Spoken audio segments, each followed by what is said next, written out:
ಎಲ್ಲರಿಗೂ ನಮಸ್ಕಾರ. ಇವತ್ತಿನ ವಿಡಿಯೋದಲ್ಲಿ ನಾನು ನಿಮಗೆ ಸರ್ಕಾರಿ ನೌಕರರಿಗೂ ಹಾಗೂ ಪಿಂಚಣಿದಾರರಿಗೂ EPFO employees provident fund organisation ಅಂದರೆ ಎಲ್ಲಿಂದ ನಿಮಗೆ ಪೆನ್ಷನ್ ಬರುತ್ತಲ್ವ, ಸೊ ಅವ್ರು ಹೊರಡಿಸುವಂತಹ ಹೊಸ ಒಂದು ಅಪ್ಡೇಟ್ ನೀಡಿರೋದ್ರ ಬಗ್ಗೆ ತಿಳಿಸ್ಕೊಡಲಿದ್ದೇನೆ. ಸೊ ಪೂರ್ತಿಯಾಗಿ ಈ ವಿಡಿಯೋನ ನೋಡಿ ಹಾಗೂ ಎಲ್ಲ ವಿಷಯಗಳನ್ನು ತಿಳಿದುಕೊಳ್ಳಿ. ಹಾಗೂ ನಿಮ್ಮ ಕೊಲೀಗ್ಸ್ ಜೊತೆ ಕೂಡ ಈ ವಿಡಿಯೋಸನ್ನು ಶೇರ್ ಮಾಡಿ, ವಾಟ್ಸಪ್ಪಲ್ಲಿ ಅಥವಾ ಎಲ್ಲಾದರೂ ಶೇರ್ ಮಾಡಿ. ಸೊ ಇದರಿಂದ ಅವ್ರಿಗೆ ಕೂಡ ನಿಮಗೆ ಇನ್ಫಾರ್ಮೇಷನನ್ನು ತಿಳ್ಕೊಳ್ಬೋದು. ಸೊ ನಿಮಗೆ ವಿಡಿಯೋ ಕೆಳಗಡೆನೇ ಶೇರ್ ಅಂತ ಆಪ್ಷನ್ ಇರುತ್ತೆ, ಅಲ್ಲಿ ಕ್ಲಿಕ್ ಮಾಡಿದರೆ ಲಿಂಕ್ ಕೂಡ ಬರುತ್ತೆ, ಅಥವಾ ಡೈರೆಕ್ಟಾಗಿ ವಾಟ್ಸಪ್ಪಲ್ಲಿ ಶೇರ್ ಮಾಡೋ ಆಪ್ಷನ್ ಕೂಡ ಸಿಗುತ್ತೆ. ಆ ಥರನೂ ಕೂಡ ಶೇರ್ ಮಾಡ್ಕೊಳ್ಬೋದಾಗಿದೆ. ಹಾಗೂ ಇದೇನು ಈ ವಿಷಯದಲ್ಲಿ ನಾನು ತಿಳಿಸಿರುವಂತಹ ಅಪ್ಡೇಟ್ ಇದು ಕೇಂದ್ರ ಸರ್ಕಾರ ಹಾಗೂ ರಾಜ್ಯ ಸರ್ಕಾರಿ ನೌಕರರು ಹಾಗೂ ಪಿಂಚಣಿದಾರರಿಗೆ ಎಲ್ಲರಿಗೂ ಅಪ್ಲೈ ಆಗುವಂಥದ್ದು. ಮತ್ತು ಇನ್ನೂ ಏನಾದರೂ ನೀವು ನನ್ನ ಚಾನಲನ್ನು ಸಬ್ಸ್ಕ್ರೈಬ್ ಮಾಡಿಕೊಂಡೇ ನೋಡ್ತಾ ಇದ್ದರೆ ಸಬ್ಸ್ಕ್ರೈಬ್ ಬಟನ್ ಮೇಲೆ ಕ್ಲಿಕ್ ಮಾಡಿ. ಇದಕ್ಕೆ ಯಾವುದೇ ರೀತಿಯ ಚಾರ್ಜಸ್ ಇರೋದಿಲ್ಲ, ಆದರೆ ನೀವು ಸಬ್ಸ್ಕ್ರೈಬ್ ಮಾಡಿಕೊಂಡು ಬೆಲ್ ಐಕನನ್ನು ಕ್ಲಿಕ್ ಮಾಡಿದಾಗ ಆಲ್ ಅಂತ ಕೊಟ್ಟರೆ ನೋಟಿಫಿಕೇಷನ್ನು ನಾನು ಏನೇ ಹೊಸ ವಿಡಿಯೋ ಅಪ್ಲೋಡ್ ಮಾಡಿದರೂ ಕೂಡ ಇಮಿಡಿಯೇಟಾಗಿ ನಿಮಗೆ ನೋಟಿಫಿಕೇಷನ್ ಬರುತ್ತೆ, ಹಾಗೂ ನೀವು ಎಲ್ಲ ವಿಷಯಗಳನ್ನು ತಿಳಿದುಕೊಳ್ಬೋದಾಗಿದೆ. ಇವತ್ತಿನ ವಿಡಿಯೋದಲ್ಲಿ ನಾನು ಆಲ್ರೆಡಿ ಹೇಳಿದಾಗೆ EPFO employees provident fund organisation ಅವರು ಕೊಟ್ಟಿರೋಂತಹ ಹೊಸ ಆದೇಶದ ಬಗ್ಗೆ ತಿಳಿಸ್ಕೊಡ್ತಾ ಇದ್ದೀನಿ. ನಿಮಗೆ ಗೊತ್ತಿರುತ್ತೆ, ನೀವು ಏನು ನಿಮ್ಮ ನೌಕರಿ ಟೈಮಲ್ಲಿ ನೀವು ಏನು ಕೆಲಸ ಮಾಡ್ತಿರುವಾಗ ನಿಮ್ಮ ಸ್ಯಾಲ್ರಿಯಿಂದ ಒಂದಿಷ್ಟು ಅಮೌಂಟು PFಗೆ ಅಂತ ಅಂದರೆ ಪೆನ್ಷನ್ ಫಂಡಿಗೆ ಅಂತ ಕಟ್ಟಾಗುತ್ತೆ. ಸೊ ಅದೆಲ್ಲದನ್ನು ಮ್ಯಾನೇಜ್ ಮಾಡೋದು EPFO.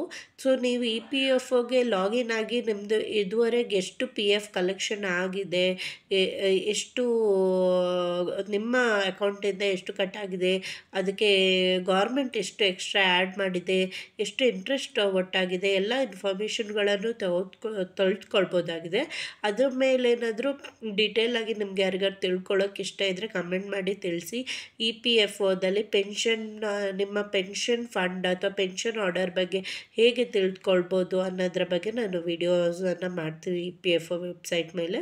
ಸೊ ಇವತ್ತಿನ ವಿಡಿಯೋದಲ್ಲಿ ಏನು ಹೇಳ್ತಿದ್ದೀನಿ ಅಂದರೆ EPFO employees provident fund organisation ಅವರು ಏನು ಹೇಳಿದ್ದಾರೆ ಅಂದರೆ, ಕೇಂದ್ರ ಸರ್ಕಾರಿ ಹಾಗೂ ರಾಜ್ಯ ಸರ್ಕಾರದಿಂದ ಯಾರ್ಯಾರು ಪಿಂಚಣಿಯನ್ನು ಪಡೆದುಕೊಳ್ತಿದ್ದಾರೋ ಸೊ ಅವರು ನಿವೃತ್ತರಾದಾಗ 50,000 ಬೋನಸ್ ತಗೊಳ್ಳೋಕ್ಕೆ ಅರ್ಹರಾಗಿರ್ತಾರೆ ಅಂತ ತಿಳಿಸ್ಕೊಟ್ಟಿದ್ದಾರೆ. ಸೊ ಇದು ಹೇಗೆ, ಹಲವಾರು ಜನಕ್ಕೆ ಇದು ಗೊತ್ತೇ ಇರೋದಿಲ್ಲ. 50,000 ಪೆನ್ಷನ್ ಎಷ್ಟು ಕೊಡ್ತಾರೋ ಅಷ್ಟನ್ನು ಮಾತ್ರ ತೊಗೊತಾರೆ, ಆದರೆ ಪೆನ್ಷನ್ ಒಟ್ಟಿಗೆ 50,000 ಬೋನಸನ್ನು ಪಡೆದುಕೊಳ್ಳೋದಕ್ಕೆ ಯಾರ್ಯಾರು ಅರ್ಹರಾಗಿರ್ತಾರೆ ಅನ್ನೋದ್ರ ಬಗ್ಗೆ ಡೀಟೇಲ್ಸ್, ಅರ್ಹರಾಗಿದ್ದೀರಾ ಇಲ್ಲ ಅನ್ನೋದು ಗೊತ್ತಿರೋದಿಲ್ಲ. ಸೊ ಹಾಗಾಗಿ ಆದೇಶನ ಹೊರಡಿಸಿದ್ದಾರೆ ಅವರು EPFOದವರು. ಏನಂದರೆ ಕೇಂದ್ರ ಸರ್ಕಾರ ಹಾಗೂ ರಾಜ್ಯ ಸರ್ಕಾರದಿಂದ ನಿವೃತ್ತರಾದಾಗ ಅವರು 50,000 ಬೋನಸನ್ನು ಪಡೆದುಕೊಳ್ಳೋದಕ್ಕೆ ಅರ್ಹರಾಗಿರ್ತಾರೆ. ಈ ಬೋನಸ್ಸು ನಿಮ್ಮ ಪೆನ್ಷನ್ ಏನು ನಿಮಗೆ ರಿಟೈರ್ಡ್ ಆದಾಗ ಸಿಗುತ್ತೆ ಅದರ ಮೇಲೆ ಎಕ್ಸ್ಟ್ರಾ ಸಿಗುವಂಥ ಬೋನಸ್ ಆಗಿರುತ್ತೆ. ಸೊ ಈ ಬೋನಸ್ ಹೇಗೆ ಕ್ಯಾಲ್ಕುಲೇಟ್ ಆಗುತ್ತೆ, ಯಾರಿಗೆಲ್ಲ ಸಿಗುತ್ತೆ ಅನ್ನೋದನ್ನು ನಾನು ತಿಳಿಸ್ಕೊಡ್ತೀನಿ. ಮೊದಲನೇದಾಗಿ ನೀವು ಈ 50,000 ಬೋನಸನ್ನು ಪಡೆದುಕೊಳ್ಬೇಕಾದ್ರೆ ನೀವು 20 ವರ್ಷ, ಕನಿಷ್ಠ 20 ವರ್ಷ ಕೆಲಸ ಮಾಡಿ ರಿಟೈರ್ಡ್ ಆದವರಾಗಿರಬೇಕು. ಮಿನಿಮಮ್ 20 ಇಯರ್ಸ್ ಸರ್ವಿಸ್ ಮಾಡಿ ರಿಟೈರ್ಡ್ ಆದವರು ಮಾತ್ರ ಈ 50,000 ಎಕ್ಸ್ಟ್ರಾ ಬೋನಸನ್ನು ಪಡೆದುಕೊಳ್ಬೋದಾಗಿದೆ. ಇದು ಮೊದಲನೇ ಪಾಯಿಂಟು.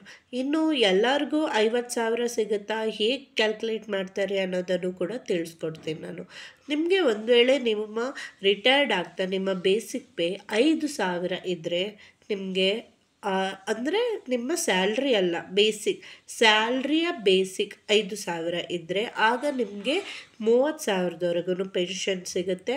ಹಾಗೆ ನಿಮ್ಮ ಸ್ಯಾಲ್ರಿಯ ಬೇಸಿಕ್ ರಿಟೈರ್ಡ್ ಆಗ್ತಾ 10,000 ಇದ್ದರೆ ನಿಮಗೆ 40,000ವರೆಗೂ ಬೋನಸ್ ಸಿಗುತ್ತೆ.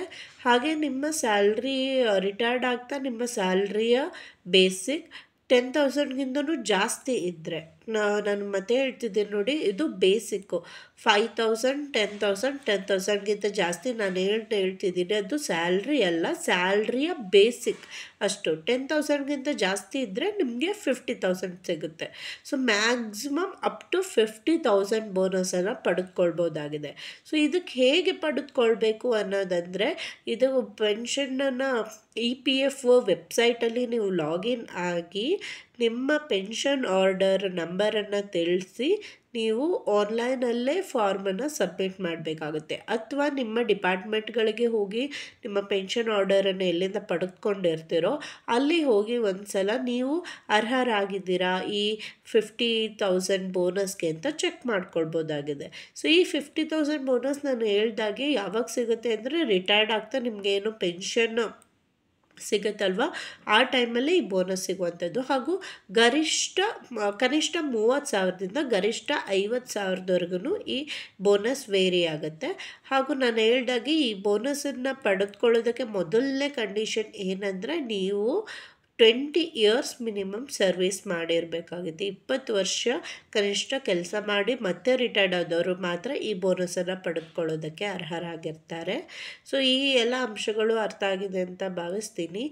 ನಿಮ್ಮ ಡಿಪಾರ್ಟ್ಮೆಂಟ್ಗಳಲ್ಲಿ ಹೋಗಿ ಚೆಕ್ ಮಾಡಿಕೊಂಡು ಯಾರ್ಯಾರು ಅರ್ಹರಾಗಿರ್ತೀರೋ ಅವರು ಪಡೆದುಕೊಳ್ಳಿ ಅಂತ ನಾನು ಕೇಳ್ಕೊಳ್ತೀನಿ. ಹಾಗೂ ಇದಕ್ಕೆ ಆನ್ಲೈನಲ್ಲಿ ಕೂಡ EPFO ವೆಬ್ಸೈಟ್ನಲ್ಲಿ ಇದ್ರ ಜೊತೆಗೆ ಹಲವಾರು ಬೇರೆ ಬೇರೆ ವಿಷಯಗಳಿದ್ದಾವೆ. ಅಂದರೆ ಪೆನ್ಷನ್ ಆರ್ಡರನ್ನು ಚೆಕ್ ಮಾಡ್ಕೊಳ್ಬೋದು, ಈ ಬೋನಸ್ಗೆ ಹೇಗೆ ಅಪ್ಲೈ ಮಾಡ್ಬೋದು, ಅಥವಾ ಬೇರೆ ಇನ್ಫಾರ್ಮೇಷನ್ಗಳ ಬಗ್ಗೆ. ಇದೆಲ್ಲದರ ಬಗ್ಗೆ ಡೀಟೇಲಾಗಿ ವಿಡಿಯೋ ಮಾಡಬೇಕಂತ ಇದ್ದರೆ ಕಮೆಂಟ್ ಮಾಡಿ ತಿಳಿಸಿ. ತುಂಬ ಜನ ರಿಕ್ವೆಸ್ಟ್ ಮಾಡಿದರೆ ನಾನು ಖಂಡಿತವಾಗಿಯೂ ಕೂಡ ಆ ಟಾಪಿಕ್ ಮೇಲೆ ವೀಡಿಯೋಸನ್ನು ಮಾಡ್ತೀನಿ. ಹಾಗೂ ಹಲವಾರು ಜನ ಹೇಳ್ತಾ ಇದ್ರಿ, ನಿಮ್ಮ ವಿಡಿಯೋ ಚೆನ್ನಾಗಿ ಮೂಡಿ ಬರ್ತಿದೆ, ಚೆನ್ನಾಗಿ ಎಕ್ಸ್ಪ್ಲೇನ್ ಮಾಡ್ತಿದ್ದೀರಾ ಅಂತ. ಅವರೆಲ್ಲರಿಗೂ ಧನ್ಯವಾದಗಳು. ನನ್ನ ವಿಡಿಯೋವನ್ನು ನೋಡಿ ಮೆಚ್ಚಿದ್ದಕ್ಕಾಗಿ ಧನ್ಯವಾದಗಳು. ಹಾಗೂ ನಿಮಗೆ ಇನ್ನೂ ಯಾವುದಾದ್ರೂ ಟಾಪಿಕ್ ಬಗ್ಗೆ ಡೌಟ್ಸ್ ಇದ್ದರೆ ಕಮೆಂಟ್ ಮಾಡಿ ತಿಳಿಸಿ, ನಾನು ಖಂಡಿತವಾಗಿಯೂ ತಿಳಿಸ್ಕೊಡ್ತೀನಿ. ಹಾಗೆ ಹಲವಾರು ಜನ ಕೇಳ್ತಿರೋಂಥ ಪ್ರಶ್ನೆ ಒಂದೇ, 70 ವರ್ಷ ಮೇಲಿನವರಿಗೆ 10% ಏನು ಎಕ್ಸ್ಟ್ರಾ ಸಿಗುತ್ತೆ, ಅದು ಇನ್ನೂ ಬಂದಿಲ್ಲ ಅಂತ. ಖಂಡಿತವಾಗಿ ನಾನು ಹಳೆ ವೀಡಿಯೋಸ್ಗಳಲ್ಲಿ ಹೇಳ್ದಾಗೆ ಆದೇಶ ಹೊರಡಿಸಿರೋದ್ರಿಂದ ಇವತ್ತೆಲ್ಲ ನಾಳೆ ಬಂದೇ ಬರುತ್ತೆ. ಅವರು ಬ್ಯಾಚ್ ವೈಸ್ ಕೊಡ್ತಾ ಇರ್ತಾರೆ. ಮತ್ತು ಇನ್ನೂ ಹಲವಾರು ಜನ ಹೇಳ್ತಿದ್ರು ನಮಗೇನು ಪೆನ್ಷನ್ ಅಪ್ಡೇಟ್ ಆಗಿ ಬಂದಿಲ್ಲ. ಅದೂ ಕೂಡ ಆಗಸ್ಟಿಂದ ನಿಮಗೆ ಯಾವಾಗ ಜಾಸ್ತಿ ಆದ್ರೂ ಕೂಡ ಆಗಸ್ಟಿಂದನೇ ಬಾಕಿ ಇರೋದನ್ನು ಅವ್ರು ಕೊಡಬೇಕಾಗುತ್ತೆ. ಯಾಕಂದರೆ ಪೆನ್ಷನ್ನು ಕೂಡ ಜಾಸ್ತಿಯಾಗಿ ಪೆನ್ಷನ್ಗೂ ಕೂಡ ಹೈಕಾಗಿ ಕೊಡಬೇಕು ಅಂತ ಹೇಳಿ ಆಲ್ರೆಡಿ ಆದೇಶನ ಹೊರಡಿಸಿದ್ದಾರೆ. ಈ ಎಲ್ಲ ಆದೇಶ ಪ್ರತಿಗಳ ಬಗ್ಗೆ ನನ್ನ ಚಾನಲ್ನಲ್ಲಿ ಗೌರ್ಮೆಂಟ್ ಎಂಪ್ಲಾಯೀಸ್ ನ್ಯೂಸ್ ಅಂತ ಒಂದು ಪ್ಲೇಲಿಸ್ಟನ್ನು ಕ್ರಿಯೇಟ್ ಮಾಡಿದ್ದೀನಿ.